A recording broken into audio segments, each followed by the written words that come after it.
Hello and welcome back to the channel. Today we're doing another video for G-Fest. Another G-Fest prep video. Time to build the hype. We're really excited. Yep. We're going all 3 days plus the movies on Thursday, the Double-Double, which we talked about in a previous video. You can check that out on the channel. So today we're going to be talking about the main event of G-Fest, the dealer room. From our last video too, we also fixed some of the scale issues we had in our little studio. It's no longer Godzilla with Minya. We're more. I was in a chair 3 inches shorter than the one Pat was in, which is why I looked like a doll compared to him. And I'm already a very large individual, so hopefully we look a little more normalized. Most of what we're going to be talking about in this video is the preparation that I do specifically for the dealer room, so that I can plan my money accordingly and know what I'm going to be spending on what. Dad here doesn't so much buy from the dealer room, but I use him as one of my bounty hunters. I'll usually give him a list and he'll run around the dealer room looking for these figures that I will tell him, hey, this is what I need to look for this price, and he'll report back to me with what he's found. He and my brother are both typically used for that.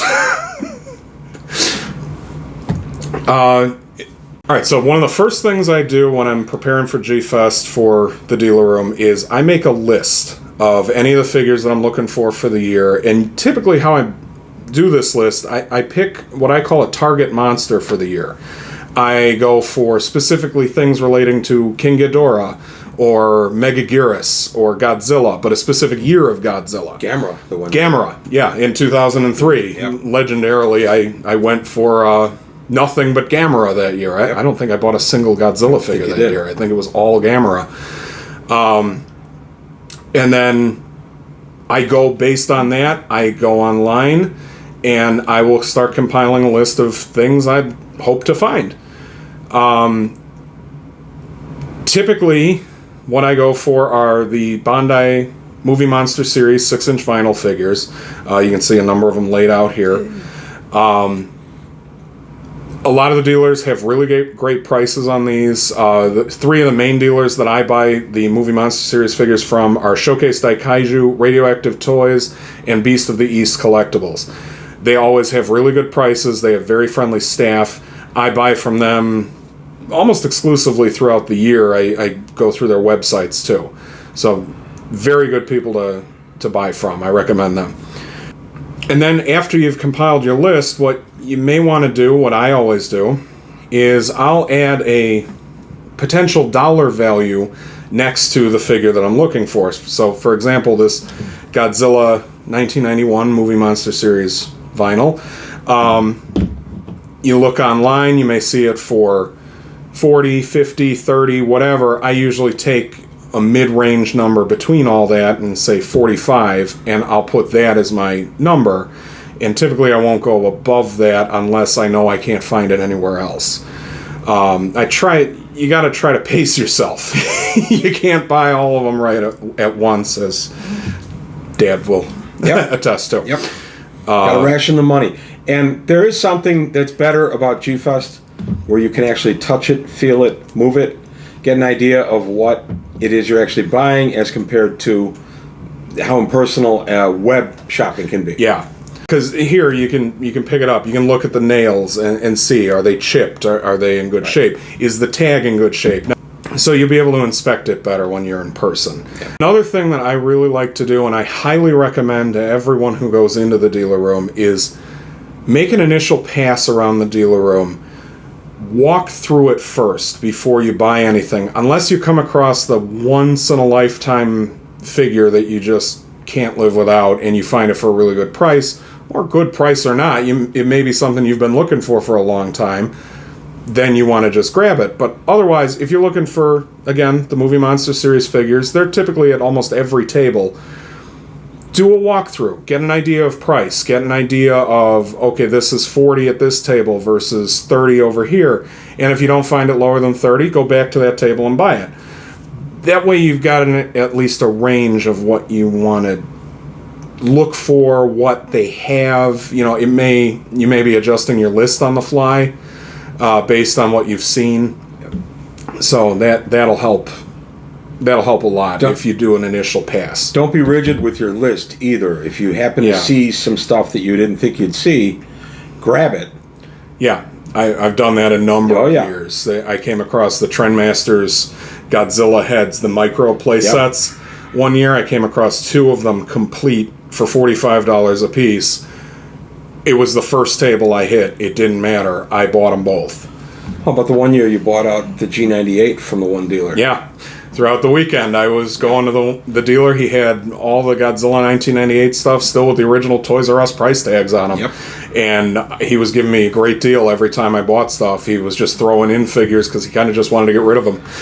So I just kept going back and buying them. Yep. And that turned out to be one of the better things that I bought that year. That was 2016. Yeah. Along the same point, I want to say, don't drop all your money right away. If you're staying for the whole weekend, you know that you've got 3 days to spend in the dealer room. Some of these figures aren't going anywhere. They're going to have boxes and boxes of them. You might sell out at one table where they don't sell out at the other table, and you may end up paying a little bit more. You never know. Also, what some of the dealers do, especially late Saturday, some of them start doing deals.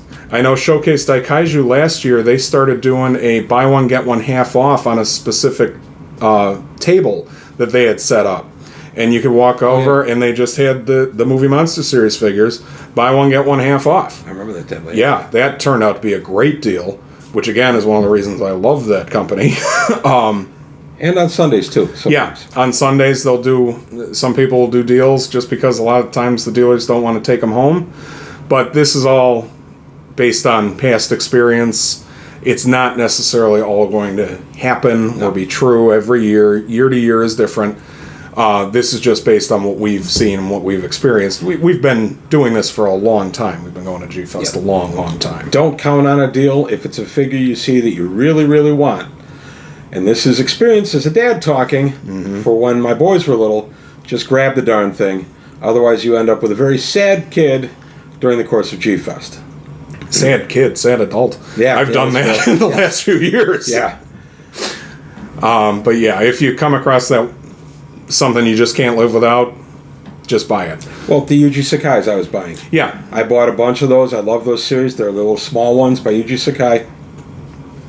And my first 5 or 6 G-Fests. Yeah. I go there and at minimum I'd pick up one Yuji Sakai model, and we have almost the complete set. And it's just by, $5 here, $5 there. So it was a really good way for me to pick up something. Kind of put them on my desk at work and stuff, and just a little keepsake. Yeah. I'm not a Godzilla collector. I am a Godzilla fan. Yeah, there is a difference. Some people don't understand there is a difference there. A lot of people don't buy the figures, or they don't buy them as often anymore. Right. So another thing I want to mention about the dealer room is the line. Yes. People throughout, especially Friday and Saturday, they wait in line for hours on end. I saw videos from last year of people waiting in line literally overnight, Thursday into Friday, giving up going to the movies, the late movies at the Pickwick on Thursday so that they could sleep in line for the dealer room on Friday.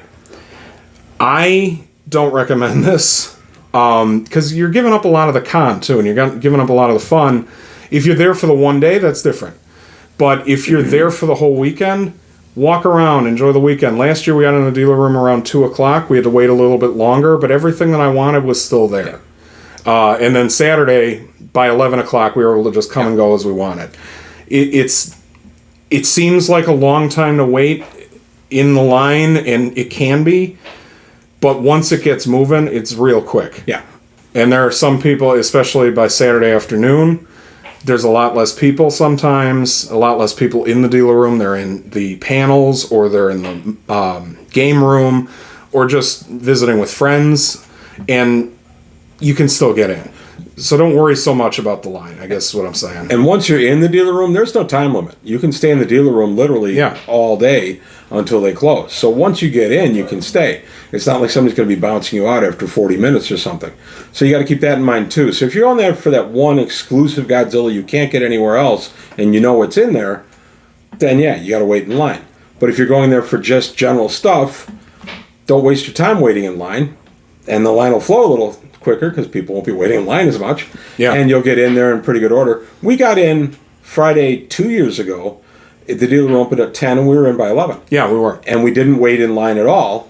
And we just walked up and went through Yep. the door at 11 in the morning. And there have been other times, too, that we've had to wait in line for maybe 10, 15 minutes. Yes. And we've just walked in. You know, they usually let in, I think it's usually like 25 to 30 people Yeah. at a time, depending on the crowd size. Yeah. So, yeah, it all depends on what's going on, how many people there are, but usually the wait is not that bad. How often have we talked with other fans in line? Yeah. Sometimes being in line can be a lot of fun. We met a couple of Yeah. YouTube people that you knew Yeah. who were waiting in line at Pickwick last year. Yeah. So we ended up chatting with them for a little bit. Yep. It could be fun. We've made some friends Yeah. standing in line. So it's not a horrible thing. But I'm with Pat. I would not go the night before and camp out in the lobby to wait in the line. Yeah. I don't feel it's worth it. Yeah. Everybody can do Oh, yeah. as they please is just simply our advice based on years and years of going to G-Fest. Yeah, we've been to every G-Fest since 2001. Yeah. So we're veterans. And we've been the first people in line and in the dealer room on a number of years. Yeah. When my boys were littler, that was a big thrill. Yeah. So we would get in line, but then G-Fest wasn't as big. Yeah. We'd get in line maybe an hour before the dealer room opened. But Adam's very first G-Fest, Yeah. we put him at the very beginning of the line. He was the first person in the dealer room at his very first G-Fest. He was thrilled about that. He still talks about that. Yeah. So there is that. Yeah. Another thing I want to mention while we're talking about little kids, be patient with the little kids in Yeah. the dealer room. They're there, they're excited, they're trying to have fun. A lot of times they don't know any better to not be in the way. They're just excited about Godzilla.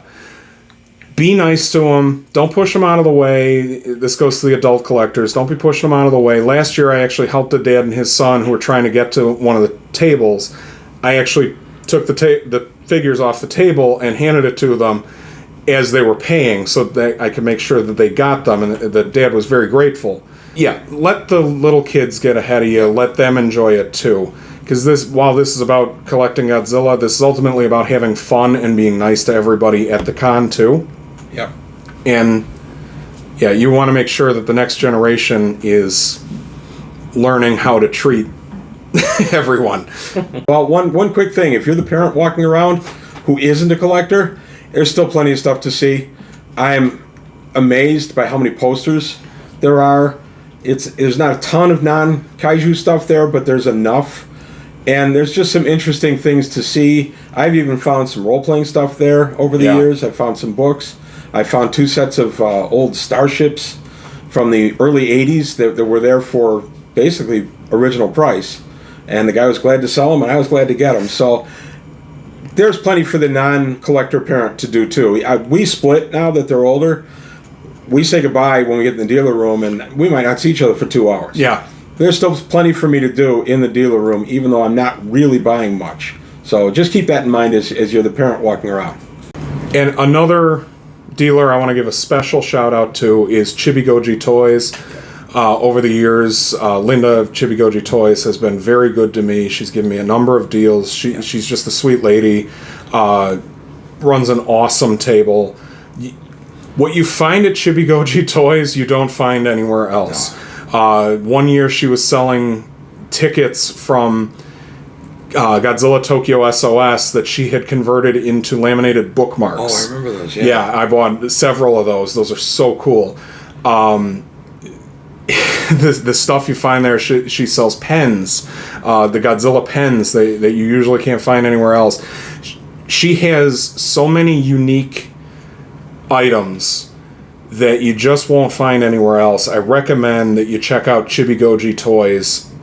They're phenomenal. Wonderful people. Plus, as a dad, they were great to both my kids when they were little. They were really, really good to them. So They really were. Another thing we wanted to mention that takes place in the dealer room every year is the silent auction for G-Fans Helping G-Fans. Yeah. It's organized every year by David Nunez, who helps run the dealer room.